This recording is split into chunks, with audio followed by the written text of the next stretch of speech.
এইভাবে ভগবান শ্রীকৃষ্ণ গোকুলের সমস্ত গোপাসীদেরকে আনন্দ দিয়ে যাচ্ছেন।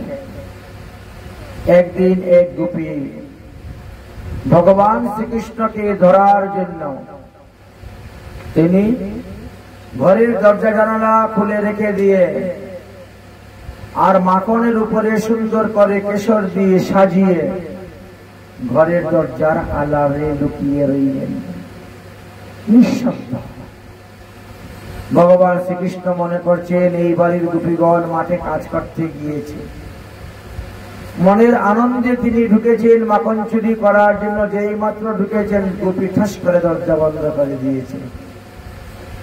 আর কোথায় পালাবেন? কৃষ্ণকে ধরে ফেলল।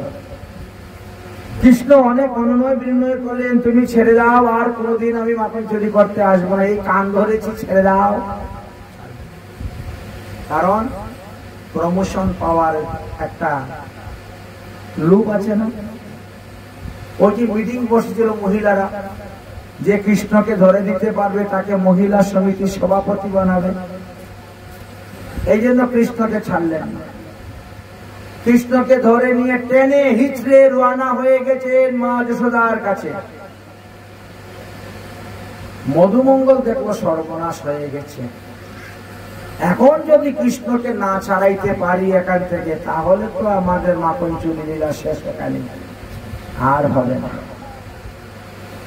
তাই কি করলেন? মধুমঙ্গল ঊর্ধ্বশ্বাসে ছুটে গেলেন যমুনার তীরে। ওই গোপীর যে দেবর, ওই দেবরকে গিয়ে বলছেন, এই শুন, তুই যদি আমার কথা মতো চলিস, আমার কথা মতো কাজ করিস, তো কালকে থেকে আমরা যত মাখন চুরি করব তার অর্ধেক মাখন তোকেই খেতে দিব। দেখ বন্ধু, তুই সারাদিন গুচারণ করিস, গরু চড়াস, আর তোর বৌদি ওই গরুর দুধ দই মাখন বাজারে নিয়ে বিক্রি করে টাকা জমাচ্ছে, তোকে কিন্তু দেয় না। না তাকে দুধ খেতে দেয়, না দই খেতে দেয়, না মাখন খেতে দেয়। তারা খায়, তারা টাকা জমায়, আর তুই শুধু গরু রাখিস। আজ তোর এই সুযোগ, আমাদের কথা মতো চললে তুই কিন্তু প্রচুর মাখন খেতে পারবে। সে এক কথা রাজি হয়ে গেছে। ঠিক আছে, তাহলে তোমরা যাই বলো তাই করো। তাহলে চল আমার সঙ্গে। ওই গোপীর দেবরকে সঙ্গে করে নিয়ে মধুমঙ্গল উপস্থিত। ব্রজের গোপীরা তো লম্বা করে ঘুমটা দেয়, পরপুরুষেরকে মুখ দেখায় না, লম্বা এক হাত লম্বা ঘুম। মধুমঙ্গল গিয়ে বলছে, ও গোপী, তোমার হৃদয়টা ভগবান কি দিয়ে বানিয়েছে, একটু দয়া মায়া নাই? আমার সখাটা ডাইনার ধরে টানতে টানতে টেনে হিসড়ে নিয়ে যাচ্ছে এত দূর, ও কোমল শরীর ব্যথা হয় না? আরে ডাইনারটা ছেড়ে দিয়ে বামারটা ধরে টানো, তাও তো একটু আরাম পায়। তো বলছে, দে বাবা আমার। যেই বলছে দে বামা, ওর দেওয়ারের বামা ধরাই দিয়েছে। মধুমঙ্গল কত চতুর, গোপীর দেওয়ারের বামা ধরাই দিয়েছে। গোপী তো মনে করছে কৃষ্ণেরই বামার, বামারটা ধরেছে, ডাইনার ছেড়ে দিয়েছে। বাস, গোপী তার দেওয়ারকে টেনে নিয়ে যাচ্ছে। মধুমঙ্গল তাকে শিখিয়ে দিয়েছে, খবরটা তুই কিছু বলবি না, যা কিছু করার আমি করবো। মধুমঙ্গল বলছে, সখা তুই এবার এক দৌড়ে বাড়ি চলে যা, গোপীর আগে গিয়ে বাড়িতে পৌঁছ, তবেই রক্ষা, না হলে রক্ষা নেই।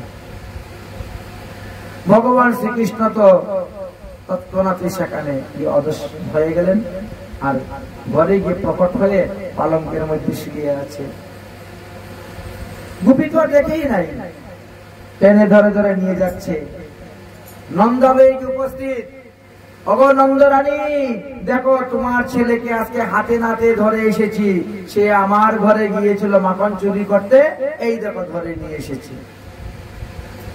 নন্দরানী এখন ঘর থেকে বেরোচ্ছেন।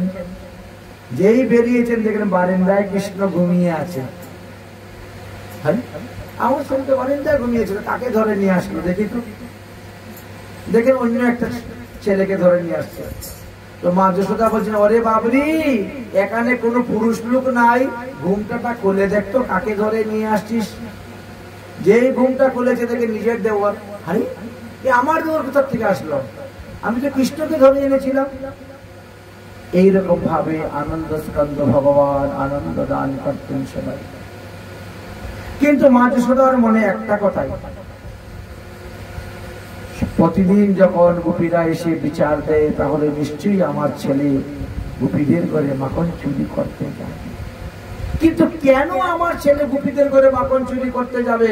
আমার ঘরে এত দুধ দই থাকতে নবীনত মনে হয় তাহলে আমাদের ঘরের দুধ দই সুস্বাদু হয় না। অনেক গরু তো, অনেক দধি তো, মটকিগুলা অনেক পুরানা পুরানা।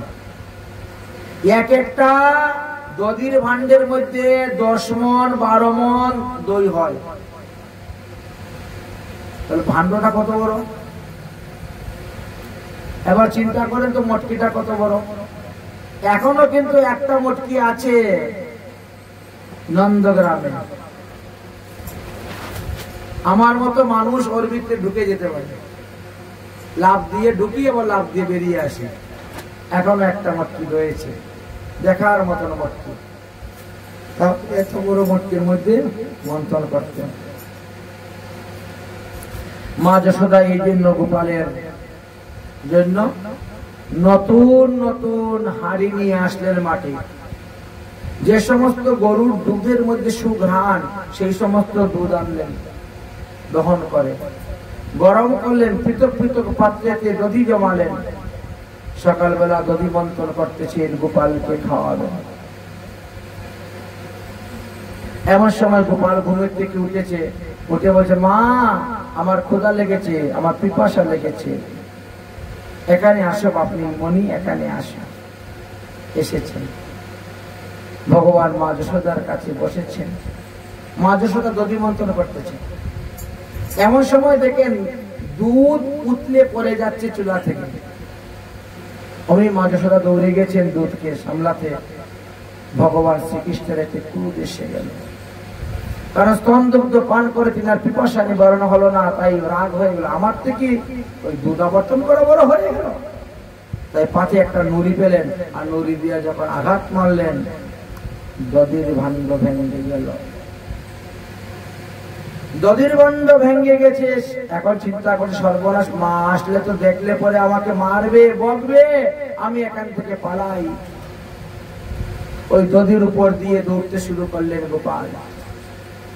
পালিয়ে যাবেন এমন সময় দেখেন কতগুলা বানর ক্ষুধায় কাতর হয়ে কান্না করছে। আহারে, এই বানর সেনাদেরকে নিয়েই তো রাম অবতারে আমি রাবণকে বধ করে সীতা উদ্ধার করেছিলাম। আর তখন আমি ছিলাম বনবাসী রাম, তাদেরকে কিছু খেতেও দিতে পারি নাই। তবে এখন তো আমার ঘরে কোনো কিছুর অভাব নেই। আয় আয়, তোদেরকে আমি মাখন খাওয়াবো। উদক ফুলের উপরে বসেছেন ভগবান শ্রীকৃষ্ণ, আর জানালা দিয়ে বান্দরদেরকে মাখন দিচ্ছেন লাড্ডু করে করে। বানরেরা খাচ্ছে। মা যশোদা দুগ্ধ আবর্তন করে এসেছেন। এসে দেখেন গোপাল নাই, দধির ভাণ্ড ভাঙ্গা, সমস্ত ঘর দধিময়। গোপাল গেল কোথায়? গোপালের চরণের ছাপ দেখে দেখে হাঁটতে শুরু করেছেন। গিয়ে দেখেন এক ঘরের ভিতরে বসে গোপাল বানরদেরকে মাখন খাওয়াচ্ছে। চিন্তা করলেন ছেলে বড় দুষ্ট হয়ে গেছে, তাকে এখন থেকে শাসন না করলে না পরে বড় মুশকিল হয়ে যাবে। তাই শাসন, আদর দিলে বাদর হয়ে যাবে, শাসন।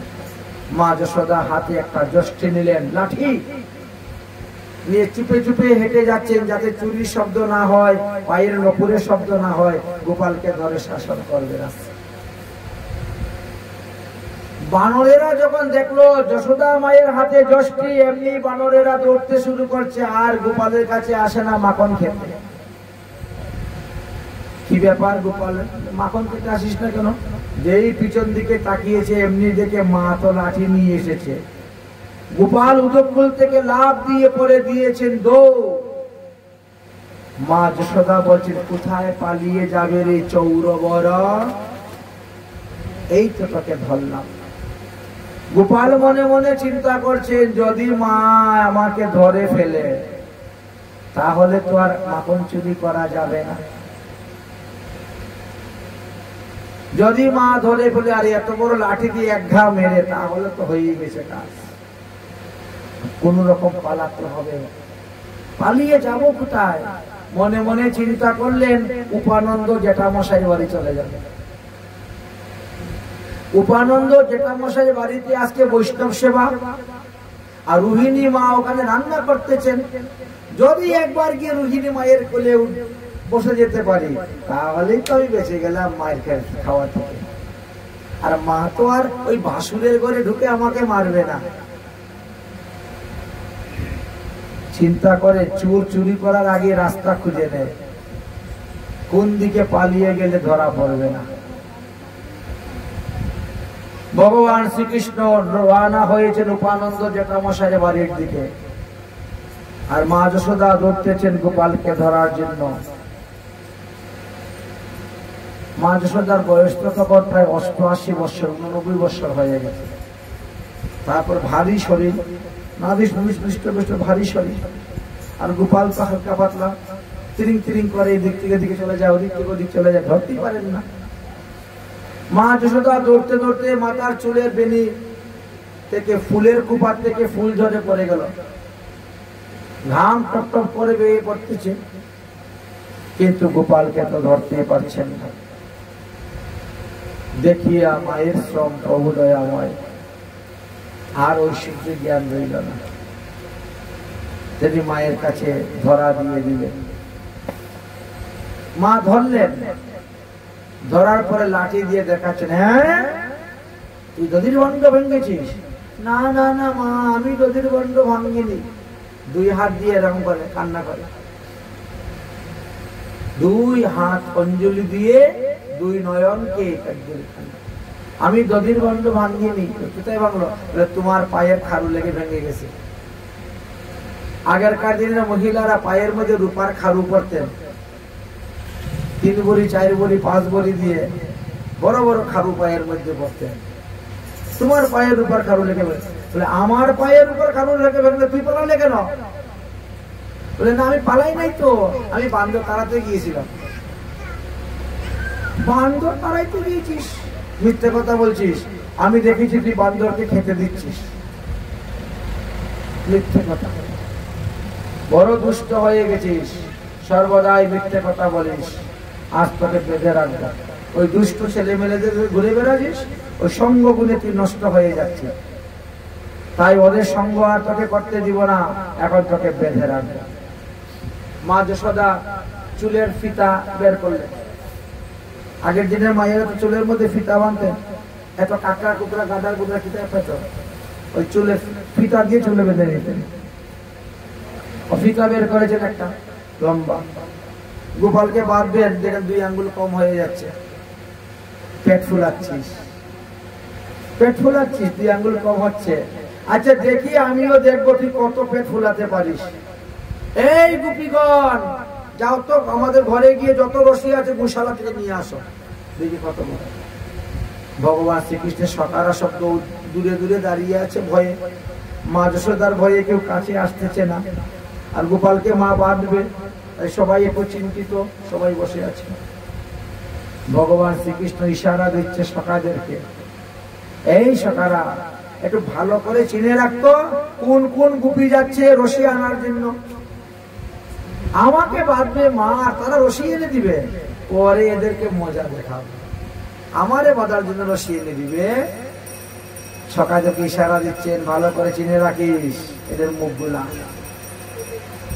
গোকুলের সমস্ত রশি আনা হলো, কিন্তু তথাপিও গোপালে বান্ধন হয় না, 2 আঙ্গুল কম করে যায়।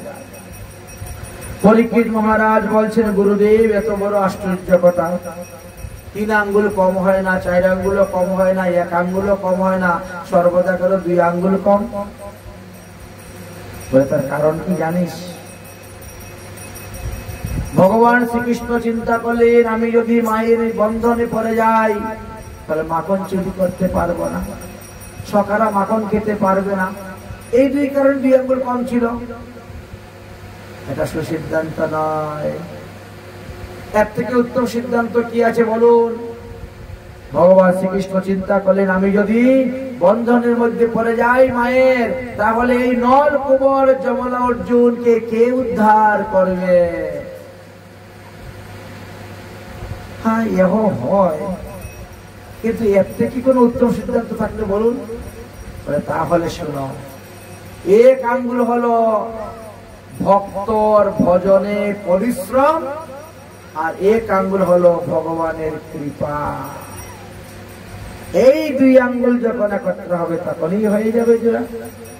অর্থাৎ মা যশোদা গোপালকে বান্ধার জন্য যে পরিশ্রম করছেন, এখনো সম্পূর্ণ পরিশ্রম হচ্ছে না, একটু কম আছে পরিশ্রমে, আর ভগবানের কৃপা হচ্ছে না। মা যশোদা যখন বললেন আমার পেটের ছেলেকে যদি আমি বাঁধতে না পারি তো বাঁধবে কে?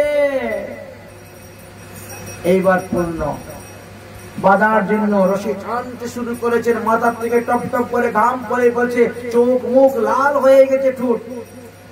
দেখিয়া মায়ের শ্রম প্রভু দয়াময়, আপনার বন্ধন প্রভু আপনি সে লয়। এই তো ভগবান বন্ধন নিয়ে নিলেন। চতুর্থের থেকে ধ্বনি উঠে গেল, বলো দামোদর ভগবান কি। সেই দিন থেকেই ভগবানের নাম হয়ে গেল দামোদর।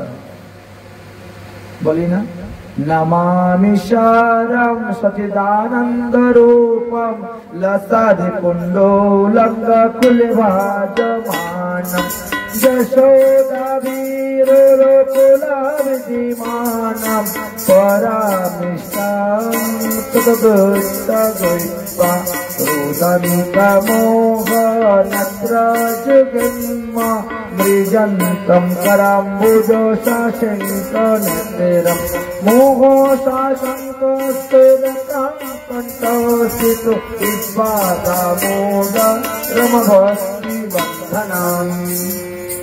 এই তো বন্ধন করে গেলেন, মায়ের বন্ধনে পড়ে গেছেন। মা এবার স্তন্দগুলো পার করিয়েছেন। বন্ধনের অপর সাইডে রশিটা নিয়ে উদকগুলোর সঙ্গে বেঁধে দিয়েছেন, আবার কতগুলা খেলনাও দিয়েছেন। গোপাল তুই এখানে বসে খেলা কর, আমি ঘরের কাজ শেষ করব, তারপরে এসে তোর বন্ধন খুলে দিব, এর আগে বন্ধন খুলবো না। এই বালকগণ তোমরা বসে এখানে খেলা করো গোপালের সঙ্গে, আমি ঘর কাজ করতে যাচ্ছি। গোপাল বলে দেখলে তো বন্ধু, মাতা মুরে পুত্র জ্ঞানে করে হে বন্ধন, অতিহীন জ্ঞানে করে লালন পালন। তথাপিও সেই প্রেমের কাছে ভগবান বসে। ভগবান বলছে সখা মায়ের বন্ধনে পড়ে আছি, কিন্তু তথাপিও আমরা খেলা করব, খেলবো। কেমন করে খেলবি তুই? বান্ধা পড়ে বলে দেখ এই উদক ফুলটাকে ধাক্কা মেরে সবাই মাটির মধ্যে ফেলে দে, আমার কোমরে বাধা আছে, আমি এটা ধরে টানতে শুরু করব। উদক ফুলটা গাড়ির চাকার মতো ঘুরে ঘুরে ঘুরে ঘুরে যাবে, আর আঙ্গিনার এই মাথা থেকে ওই মাথায় যাব, ওই মাথা থেকে এই মাথায়। নতুন একটা খেলা হয়ে গেল আমাদের। ঠিক তাই হোক, শুরু হয়েছে খেলা। এখন উদক ফুলের একদিক তো বড় থাকে, একদিক ছোট থাকে, যার কারণে শুধু শুনে যায় না, তেরা বেকা হয়ে যায়। আর একবার তেরা হতে হতে গিয়ে ওই যমল অর্জুন বৃক্ষের দুইটার মধ্যে কানে লেগে গিয়েছে। সকারা বলছে কৃষ্ণ পিছন দিকে যা, পিছন দিকে যা। বলে না পিছনে যাব না, সামনের দিকে যাব, তোরা সরে যা, দেখবি আমি এমন জোরে টান দিব বৃক্ষ দুটো ফেলে দেব। কেউ বিশ্বাস করছে না, তাহলে দেখ আমার কোমরে কত জোর আছে। এমন জোরে টান দিয়েছেন, এক টানে বৃক্ষ দুইটা উৎপাটন হয়ে পড়ে গেছে। বৃক্ষ দুইটা উৎপাটনের সকারা সব দৌড়ে পলায়ন, ভাগ ভাগ ভাগ ভাগ দৌড়ে। মা যশোদা চিন্তা করছেন ওই বৃক্ষের নিচে তো গোপালকে বেঁধে এসেছিলাম, না জানি কোন অসুর দত্ত দানব এসেছে, গাছ ভেঙে ফেলে দিয়েছে, হয়তো আমার গোপাল আর নেই শেষ। তাই গোপাল রে বলে চিৎকার করে মা যশোদা ভূমিতে পড়ে অজ্ঞান হয়ে গেলে।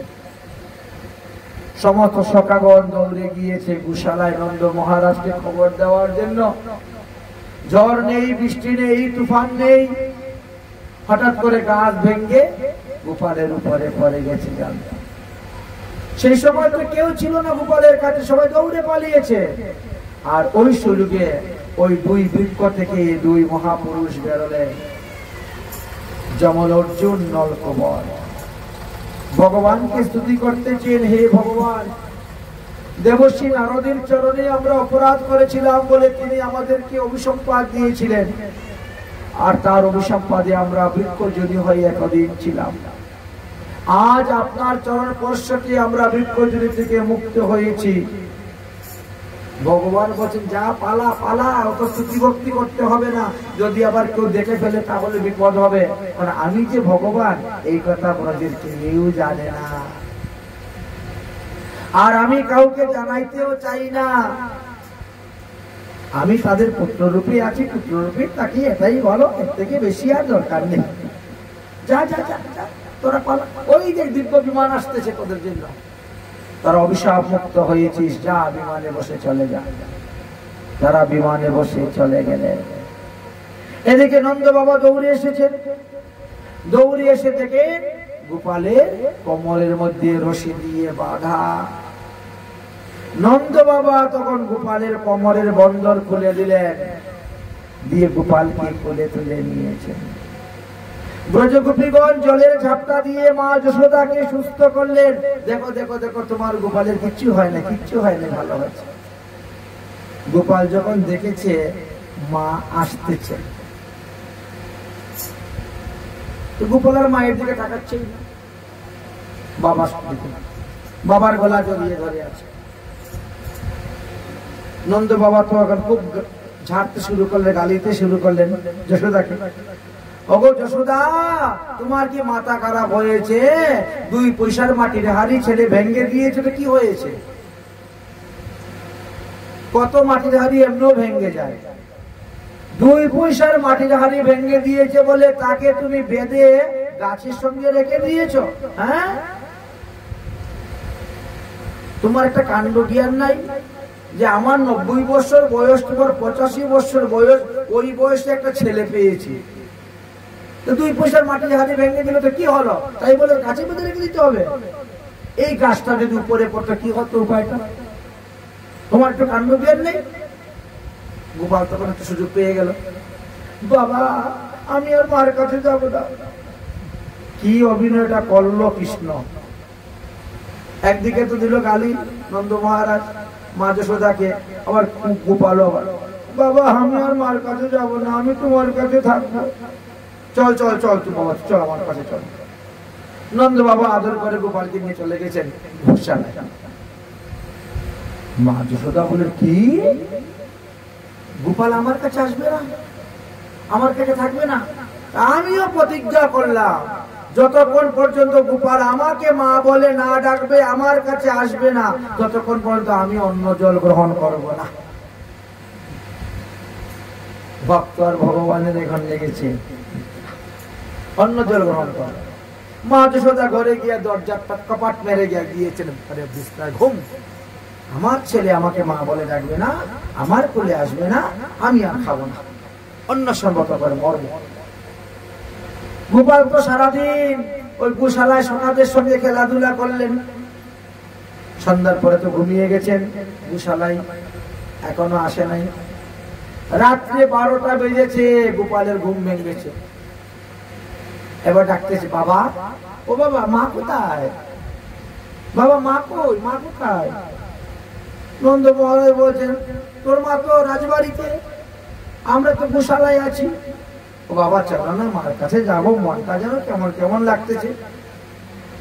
আরে এত রাত্রে যাওয়া যায় নাকি? মধ্যরাত্রে 12টার সময়, এখন ঘুমিয়ে থাক, কাল সকালে নিয়ে যাব। না বাবা চলো না, এখন যাবো, আমার বাল হয়। এমন ভাবে শুরু করলেন। আর দেখলেন নন্দ বাবা দেখলেন যে ও থাকলে আর ঘুম হবে না। ওই রাত্রে 12টার সময় গোশালাতে কাঁধে করে নিয়ে আসছেন। যেই আসছেন কৃষ্ণ তখন দরজা খটাচ্ছেন, মা ও মা, মাগো দরজা খুলো, দরজা খুলো। আচ্ছা যশোদা কি আর রাগ করে থাকতে পারে? যেমনি দরজা খুলেছেন এমনি মা মা বলে মার গলা জড়িয়ে ধরেছেন। এইরকম আনন্দ স্কন্দ ছিলেন ভগবান শ্রীকৃষ্ণচন্দ্র। পরীক্ষিত মহারাজ জিজ্ঞাসা করলেন, হে গুরুদেব, এই নন্দ যশোদা তারা পূর্বজন্মে কে ছিল? তারা এমন কোন পুণ্যকর্ম করেছিল যে ভগবান শ্রীকৃষ্ণ কংসের কারাগারে দেবকীর ঘরে জন্মগ্রহণ করলেন, আর এসে তাদের এখানে তাদের সেবা গ্রহণ করলেন, বাৎসল্য প্রেম গ্রহণ করলেন। বলেন এই যে নন্দ মহারাজ, তিনি ছিলেন দূল নামক ঋষি, আর এই যশোদা তিনি ছিলেন ধরা নামক সতী। ভগবানকে পুত্ররূপে পাওয়ার জন্য তারা কঠোর তপস্যা করেছিলেন। ভগবান তাদেরকে পরীক্ষা করার জন্য একদিন বৃদ্ধ ব্রাহ্মণের রূপ ধারণ করে আসলেন। ঘরে কিছু আহার নেই, খাদ্য নেই। ধরা সতী একা ঘরেতে আছে। এমন সময় উপস্থিত হয়েছেন অতিথি ব্রাহ্মণ সেবা করানোর জন্য। ঘরে কিছু নেই, কি দিয়ে সেবা দিবেন? তাই তিনি মুদিখানায় গিয়ে উপস্থিত হলেন। মুদিখানার মালিক বলছে কি, দুটা স্তন কেটে বন্ধক যদি দিতে পারো তাহলে তোমাকে জিনিস দিব। অতিথি সেবা। সে ধরা সতী স্তন বন্ধক দিয়ে তিনি জিনিসপত্র এনে রান্না করে ভোগ দিয়ে সেবা দিতে গিয়েছেন। যখনই অন্ন পরিবেশন করবেন তখনই এক ফোঁটা রক্ত পড়ে গেল অন্নের উপরে। একই তুমি রজস্বলা নারী হয়ে আমার জন্য রান্না করে দিচ্ছ? বলে না, আমি রজস্বলা নয়, আমার বুকের থেকে এক ফোঁটা রক্ত পড়েছে। কেন? এই কারণ। ভগবান পরীক্ষা দিতেন। তখন বলেন তাহলে আমি তোমার পুত্র রূপে এসে জন্মগ্রহণ করে তোমার এই স্তন দুগ্ধ পান করব। তাহলে সাধারণ ব্যক্তি ছিলেন না, এমনই লীলা করেছিলেন। দেখতে দেখতে ভগবানের বয়স এখন 4 বছর হয়ে গেছে। প্রতিদিনই বলেন বাবা বাবা আমি গুচারণ করতে যাবো, বাবা আমাকে গুচারণে নিয়ে যাও। নন্দ মহারাজ বলেন এখন তোমার গুচারণের বয়স হয় নাই, যখন গুচারণের বয়স হবে তখন নিয়ে যাব। না বাবা আমি আজকে গুচারণে যাব বলে কান্না শুরু। বাল হয়, কিছুতেই কান্না বন্ধ হচ্ছে না। মা যশোদা বললেন তাহলে যাও গোপালকে কাঁধে করে নিয়ে যাও গুচারণে। গুচারণে গেলেন কোথায়? ভান্ডির বন। ভান্ডির বন গোচারণে গিয়েছেন। হঠাৎ করে আকাশ মেঘাচ্ছন্ন হয়ে গেল, আর খুব ঝড় বৃষ্টি শুরু হয়ে গেল। গরুগুলা সব হাম্বা হাম্বা করে লেজ উপর দিকে তুলে দৌড়তে শুরু করলো। বজ্রপাত শুরু হয়ে গেল, আর গোপাল বজ্রপাতের শব্দ শুনে বাবার গলা জড়িয়ে ধরতেছেন। নন্দ মহারাজ পড়েন বড় মুশকিলের মধ্যে, গরু সামলাবেন না গোপালকে সামলাবেন। এমন সময় দেখেন রাধা রানী, উনিও পুষ্পচয়ন করতে গিয়েছিলেন, দৌড়ে যাচ্ছেন। আরে ও বিশ্ববানুনন্দিনী শ্রীমতী রাধা রানী, আরে মা এদিকে আয়, এদিকে আয়। আমার গরুগুলাকে সামলাতে পারছি না, গোপালকে সামলাতে পারছি না, তোর কাছে একটু গোপালকে রেখে দেই, তোরা দুজন এখানে বস, আমি যাচ্ছি গরু সামলাতে। গরু সামলাতে যখন গিয়েছেন এমনি ব্রহ্মা এসে উপস্থিত হয়ে গেছেন।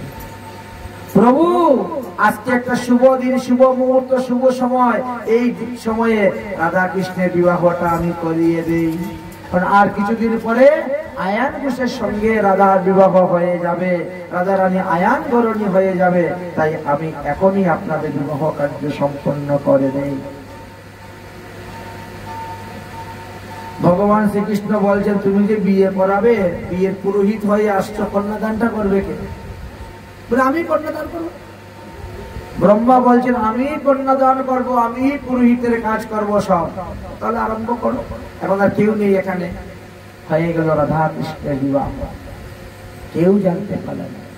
সেদিন থেকে তো রাধা রানীর মনে শ্রী গোবিন্দ বসে গেলেন। তাই মহাজনগণ কি বলছেন?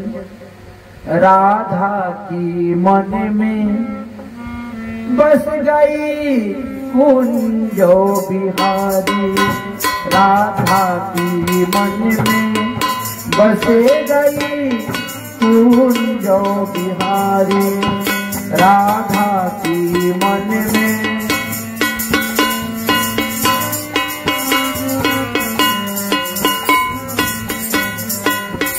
राधा की मन में बस गई कुंज बिहारी राधा की मन में बस गई कुंज बिहारी शिव रंग में रंग दिया राधा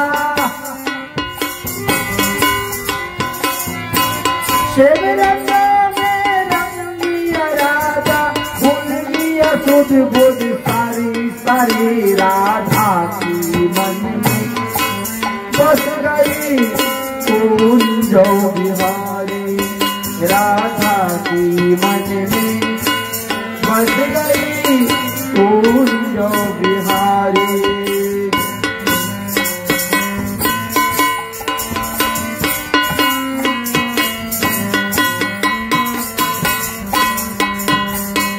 शाम नाम की चूरनी ओरे शाम नाम की चूरिया हम अंदर शाम समाये मिट गई सारी दुनिया मिट गई सारी दुनिया शाम नाम की चूरनी ओरे शाम नाम की चूरिया हम ये मिट गई सारी दुनिया मिट गई सारी दुनिया कानन कुंडल गले बैठती हो काने कुंडल गले बैठती माला लागे प्यारी प्यारी राधा की मन में बस गई कुंज बिहारी राधा की मन में बस गई कुंज बिहारी राधा की मन में बस गई कुंज बिहारी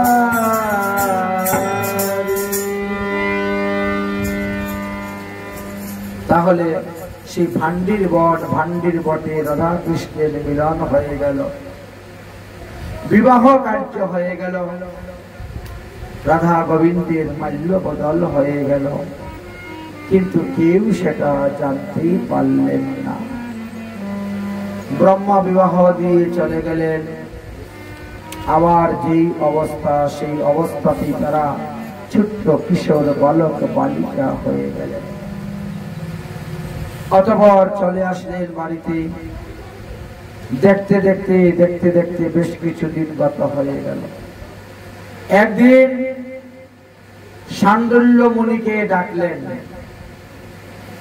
আমার ছেলে গোচারণে যাওয়ার জন্য বড্ড পাগল সবসময় গোচারণে যেতে চায় কিন্তু একটা ভালো দিন না দেখে তো তাকে গোচারণে পাঠানো যায় না অতএব আপনি পাঞ্জিপুথি দেখে একটা শুভ মুহূর্ত বের করুন কোন দিন ছেলেকে গোচারণে পাঠাবো পাঞ্জিপুথি দেখা হলো দেখে শাণ্ডল্য মুনি বললেন হ্যাঁ আগামী কার্তিক মাসের শুক্লপক্ষের অষ্টমী দিবসে কৃষ্ণকে গোচারণে পাঠানো যাবে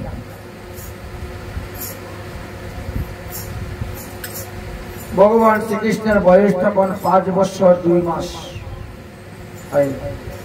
ওই দিন গোচারণে পাঠানো যাবে ঠিক আছে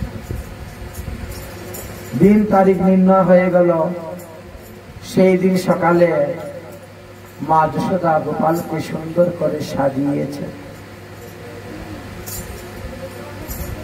বেনি বীণা বেত্র বাঁশি সিঙ্গা দুপুরে খাবার সবকিছু দিয়েছে যে সুন্দর করে সাজিয়ে বলছে বাবা গোচারণ করতে যাবে কিন্তু বেশি দূরে যাবে না তুমি ছোট মানুষ ছোট ছোট গরুর বাছুর নিয়ে গোচারণ করো ওই কালো বর্ণের আছে ধেনু সেটায় না যাইও কানু গরুটা বড় দুষ্ট, কখন ঘুষ মেরে দেয়, কখন লাথি মেরে দেয়। ওদের বড় বড় গরু যেগুলা, ওগুলোর কাছে যাবি না। ছোট ছোট গরুর বাছুর নিয়ে তুই গোচারণ করতে যাবি, ঠিক আছে? আচ্ছা ঠিক আছে। এবার বলরাম বলছেন, ওমা একটু ভালো করে সুন্দর করে সাজিয়ে দেও না। ভালো করে সাজিয়ে দে মা, আমরা গোচারণে যাই। ভালো করে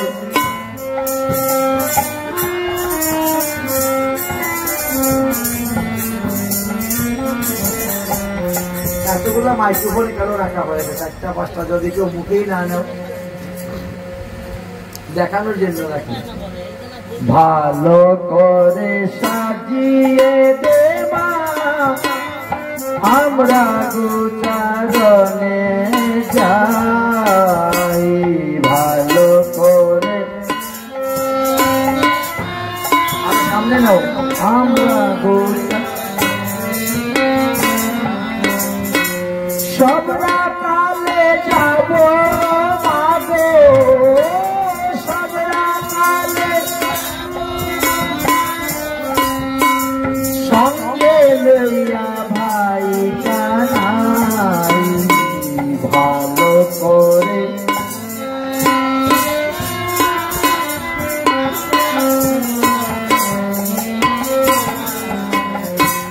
বনে বনে চরে ধেনু, মধুর সুরে বাজিবে বেনু। বনে বনে মুখের কাছে নাও।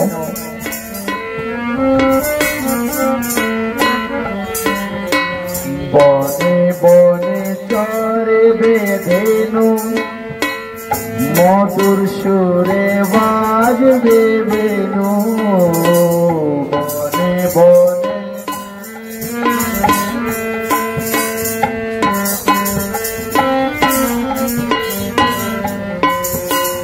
রাখাল সঙ্গে খেলবে কানো, রাখাল সঙ্গে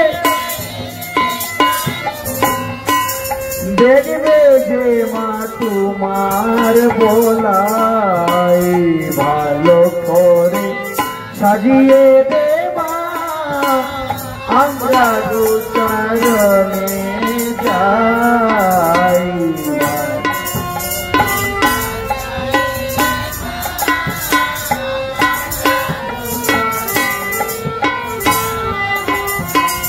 কানুকে সাজাইয়া রাজা, আমরা সবাই হব প্রজা। কানুকে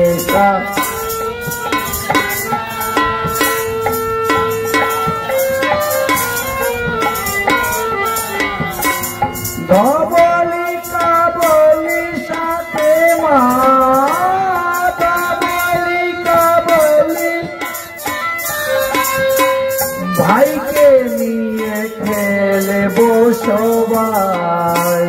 ভালো করে সাজিয়ে দেবা, আমরা শোকের রাজ্যতে জি মাগো, ভূতের রাজা ফিরবে যে গো। শোকের রাজ্য ভূতের রাজা ফিরবে যে। ননি হাতে তুমি মাগো, ননি ডাকবে আইরে কানাই বলাই। ভালো করে আমরা গোচার, আর ভালো করে সাজিয়ে আমরা গোচারণে